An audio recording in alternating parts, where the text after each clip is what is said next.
On passe en zone libre. C'est la France Tendance. C'est Monia Cachemire.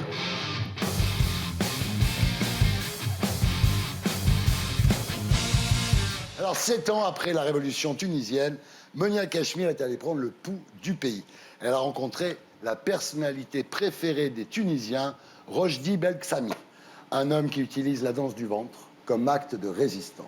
Oui, il est important de préciser que dans le monde arabe, la danse orientale est vraiment méprisée parce qu'elle est considérée comme une danse vulgaire. Ouais. Les femmes qui la pratiquent sont considérées comme des femmes de petite vertu. D'ailleurs, c'est pour ça que les femmes arabes abandonnent la danse orientale à cause de la pression sociale et la pression religieuse. C'est important de préciser, par exemple, qu'à cause de la pression des islamistes en Égypte, les écoles de danse orientale sont maintenant interdites. Du coup, les profs de danse sont aujourd'hui d'origine japonaise, américaine ou russe. Ah ouais. Mais depuis les révolutions arabes, la danse orientale, la danse du ventre, est maintenant pratiquée par des hommes. Et elle revient dans le monde arabe et tente de redevenir un art grâce aux hommes. Et c'est ça que je trouve ça génial. Eh bien, on regarde. Si je vous dis danse orientale, pour la plupart d'entre nous, on pense plutôt à ça.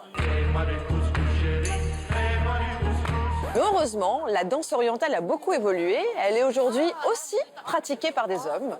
Nous sommes ici en Tunisie. Aujourd'hui, nous célébrons les 7 ans de la révolution du jasmin et nous allons rencontrer Rojdi Belkacemi, le seul homme dans le monde arabe à pratiquer la danse orientale.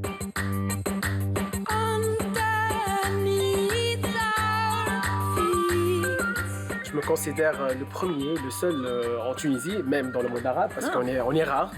Comment a été accueilli ton art, ta danse dans le monde arabe et en Tunisie ? C'est vrai qu'au départ, c'était difficile. Là. C'était très chaud. Au Festival international de Carthage, à l'ouverture du festival, je dansais, j'étais sur scène, torse nu.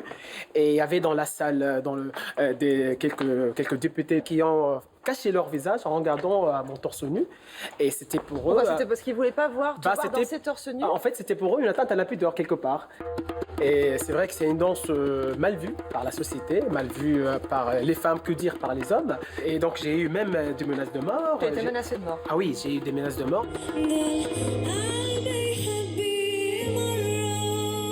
C'est une danse qui est pratiquée dans les espaces privés, dans les fêtes, entre hommes ou entre femmes.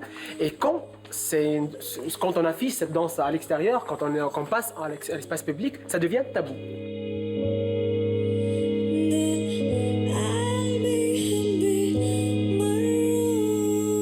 Et pourtant, des hommes qui dansent comme des femmes, qui s'habillent comme des femmes, ça a toujours existé en Tunisie. Bien sûr, dans les années 20, il y avait des danseurs qui dansaient les pas et les danses féminins. D'accord. Donc, parce qu'à cette époque, les femmes n'existaient pas dans les espaces publics.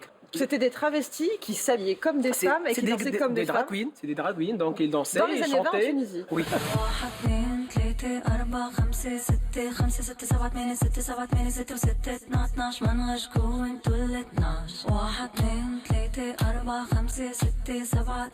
Dans ta danse féminine, tu as intégré beaucoup d'éléments de manutention, des éléments très virils. C'est vrai, c'est les pratiques et les danses des ouvriers. Le portage, par exemple, c'est le fait de porter des choses.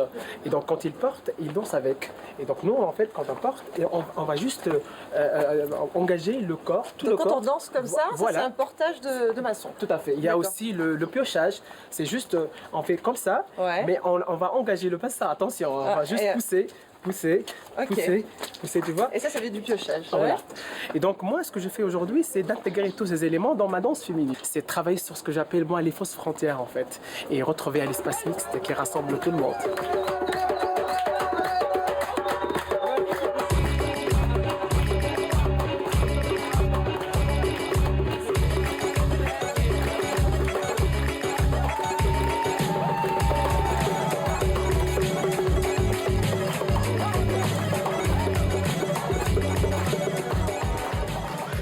Ouais. Super cool. Ah ouais. Les dernières images sont super cool. C'est agréable de voir une Tunisie où des hommes dansent, des femmes voilées dans un café. C'est agréable de voir cette image-là quand même. Alors, qu'est-ce qui reste de la révolution tunisienne, du printemps arabe? À chaque fois, on se pose la question de savoir est-ce que la révolution a réussi ou pas.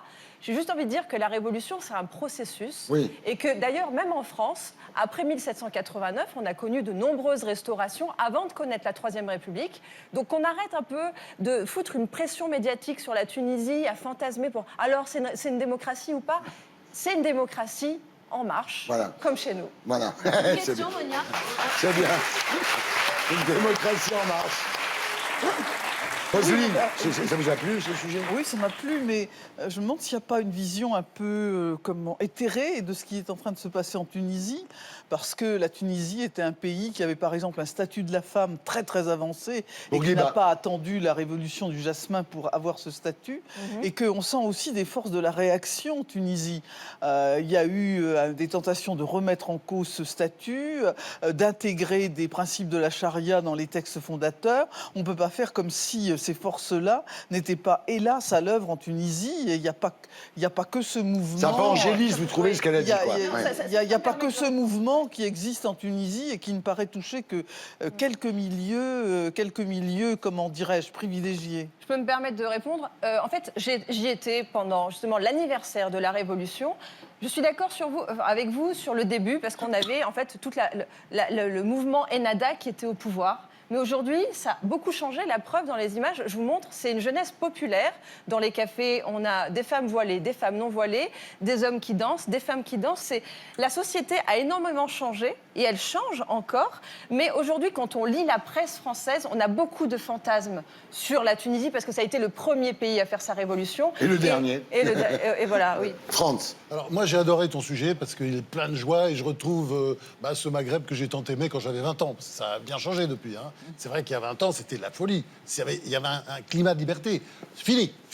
Et ce que tu montres là, en fait, je pense que c'est très bien. Il faut corriger quand même en se disant ne soyons pas trop bisounours, parce que c'est vrai qu'en face, il y a cette masse noire de l'ultra-islamisme qui est là, c'est-à-dire cet puritanisme. Non, mais qui est toujours là, qui fait toujours la pression. Mais ce type-là, voilà, c'est typiquement des gens qui font avancer les choses parce que ce sont des actes de résistance. Et c'est pour ça que ce Rochdi, quand on le voit, il fait presque pleurer, tellement c'est beau ce qu'il fait. Et ce que tu racontes de lui, ce que tu as raconté de lui, en fait, ça nous donne envie de l'accueillir ici, d'ailleurs. Il faut le faire venir, l'accueillir comme un héros. S'il veut venir dans Salut les Terriens du samedi, bien compris. Il vient danser, tu lui dis, viens. Absolument. Alors, Gilles William. Je ne suis pas certain qu'il faille forcément adopter un registre extatique ou angélique par rapport au printemps arabe.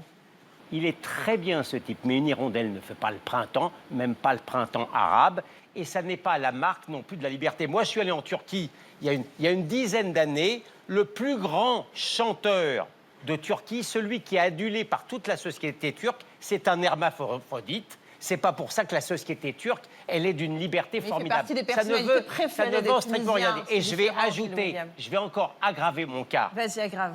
Chère Monia, je préfère quand même les danseuses du ventre féminines que ce type-là. Pardon de te le touche dire. à foin depuis le début de l'émission. Je pense qu'il faudrait que tu prennes quelques cours de danse orientale pour te détendre. Ça n'est pas exclu du Tu devrais te détendre le périnée. Je ne veux pas voir ça. Alors, Roselyne, le mot de la femme, c'est quand même... Roselyne, notre invitée, vous pensez que c'est une hirondelle qui ne fait pas le printemps ou qu'il y a une vraie transformation de la société tunisienne? Moi, je ne pense pas qu'il y ait une véritable transformation de la société tunisienne. Je pense qu'il y a des forces de réaction qui sont à l'œuvre. Je pense qu'il y a des gens très courageux en Tunisie qui tentent de lutter contre ces forces de la réaction et que ces gens très courageux, il faut que nous les soutenions. Et ben voilà. Voilà.